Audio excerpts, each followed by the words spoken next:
দেখো, কৃষ্ণমূর্তির নাম্বারে আর এক নাম হচ্ছে স্ট্রং নাম্বার। স্ট্রং নাম্বারের মানেটা কি? ধরো তুমি একটা নাম্বার ইউজারের কাছ থেকে নিয়েছো, ক্লিয়ার? সেই নাম্বারের আমি প্রত্যেকটা ইন্ডিভিজুয়াল ডিজিট প্রথমে বার করব। হুম সেই ইন্ডিভিজুয়াল ডিজিটের কি করব, ফ্যাক্টোরিয়াল করব, ফ্যাক্টোরিয়াল। হুম ফ্যাক্টোরিয়াল করার পর আমি ইন্ডিভিজুয়াল ডিজিটগুলো কি করব, সামেশন করব। সবার ফার্স্ট আমি ইউজার ডিফাইন ক্লাস ক্রিয়েট করব, অ্যাড, এভাবে করা যায় ক্লাস। এখান থেকে আমি নিলাম user define class get public void user define function. তো প্রথমে আমি কি করব, exception handling try block full, এখানে লিখলাম console dot write ex dot message property. Okay, console dot read কি, এই হলো। এবার সবার ফার্স্টে আমি কি করব, ইউজারের কাছ থেকে একটা নাম্বার নেব, স্টেপ বাই স্টেপ। আগে ভ্যারিয়েবল সব হুড়ু করে ডিক্লেয়ার করতে নেই। তা সবার ফার্স্টে কি নেব, ইউজারের কাছ থেকে console dot right enter NUMBR number. তাহলে n ইকুয়াল টু, এখানে লিখবো convert dot 2 in 32 console dot read line. Okay, एबार की करब, ये जो नंबर हम यूजर के पास से लिए, ये नंबर का हम क्या करेंगे, पहले हर एक अलग अलग डिजिट हम निकालेंगे, मतलब रिमाइंडर निकालेंगे। तो हर एक डिजिट का हम क्या करेंगे, फैक्टोरियल करेंगे। फैक्टोरियल करने के बाद हम हर एक डिजिट का समेशन करेंगे। तो पहले हम क्या करेंगे, ये नंबर को एक टेम्पोररी वेरिएबल के अंदर हम स्टोर करेंगे। নাম্বারকে টেম্পোরারি ভ্যারিয়েবল কখন স্টোর করা হয়, যখন আমি নাম্বারকে 10 ভাগ করে করে ভাঙছি, তাহলে কি নাম্বারটা আমার ভেঙে গেল। হ্যাঁ সেই জন্য একটা নাম্বারকে আমি কি করব, টেম্পে স্টোর করবো, টেম্প ইকুয়াল টু n। যখন আমি নাম্বারকে 10 ভাগ করে করে 10 ভেঙে বা 10 ভাগে ভাঙি, অরিজিনাল নাম্বারটা কিন্তু আর থাকে না। সেই জন্য নাম্বারটাকে আমি ইউজার কাছ থেকে নিয়ে টেম্প বলে একটা ভ্যারিয়েবল স্টোর করবো। ওকে, একদম। उसके बाद আমি আলাদা আলাদা ডিজিট বার করতে পারি। ডিজিটের মানে কি, রিমাইন্ডার মানে আর। তাহলে এই যে number n not equal to 0, তারপর কি হবে, r equal to n modulus 10, n equal to n भाग 10।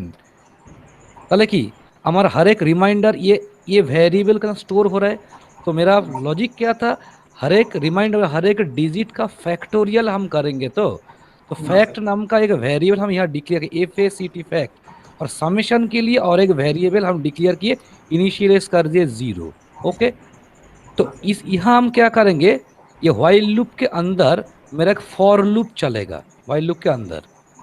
ठीक है, तो फैक्ट इक्वल टू 1 এখানে ডিক্লেয়ার করলাম। এবার কি করব, ফর, তাহলে লুপ চলবে তো। তাহলে এখানে আমি আই বলে একটা ভ্যারিয়েবল নিলাম ফর লুপের জন্য। তাহলে I equal to 1, I less than equal to कहाँ तक जाएगा, वो रिमाइंडर नंबर অবধি যাবে आई प्लस प्लस। ओके, তাহলে वो फैक्ट नाम का जो वेरिएबल था, fact equal to fact into I. Okay, और क्या समेशन करेंगे तो वो फैक्टोरियल, मतलब एक नंबर लिए 145, 1 का फैक्टोरियल प्लस 4 का फैक्टोरियल प्लस 5 का फैक्टोरियल। तो हर एक डिजिट का फैक्टोरियल हम निकालेंगे। उसके बाद वो अलग अलग डिजिट का हम क्या करेंगे, समेशन करेंगे। तो sum equal to sum plus fact. Clear, बोलो। तो ये जो समेशन जो निकाला, वो ओरिजिनल नंबर के साथ चेकिंग करेंगे। तो इफ सम इक्वल टू टेम যদি ম্যাচ করে, তাহলে আমি এখানে লিখবো যে the number is console dot right, এখানে slash N, the number is তোমার হচ্ছে কি স্ট্রং, STRONG, স্ট্রং নাম্বার। আর এলস পার্টে আমি এখানে লিখবো হচ্ছে তোমার CONSOLE console dot right slash N, the number is not a STRONG strong number. Okay, clear হয়েছে লজিক এবার? এখানে 1 ডিক্লেয়ার করা মানে কি, দুটো লুপ হোয়াইলের মধ্যে ঢুকবে, যদি এখানে ইনিশিয়ালাইজ করো ফরের মধ্যে কিন্তু ঢুকবে না। বুঝতে পেরেছো? বুঝতে পেরেছি। সুতরাং এইখানে তোমাকে 1টা ইনিশিয়ালাইজ করতে হবে, সেই জন্য আউটপুটটা আসছিল না। এবার কি করব, গেট তার অবজেক্ট নিউ কিওয়ার্ড দিয়ে করব মেমোরি অ্যালোকেশন। তাহলে ওবি ডট ইউজার ডিফাইন ফাংশনটা কি করলাম, কল করলাম, কমপ্লিট। এবার রান করি। তাহলে একটা স্ট্রং নাম্বার এক্সাম্পলটা কি 145, হ্যাঁ the 1 number is strong number.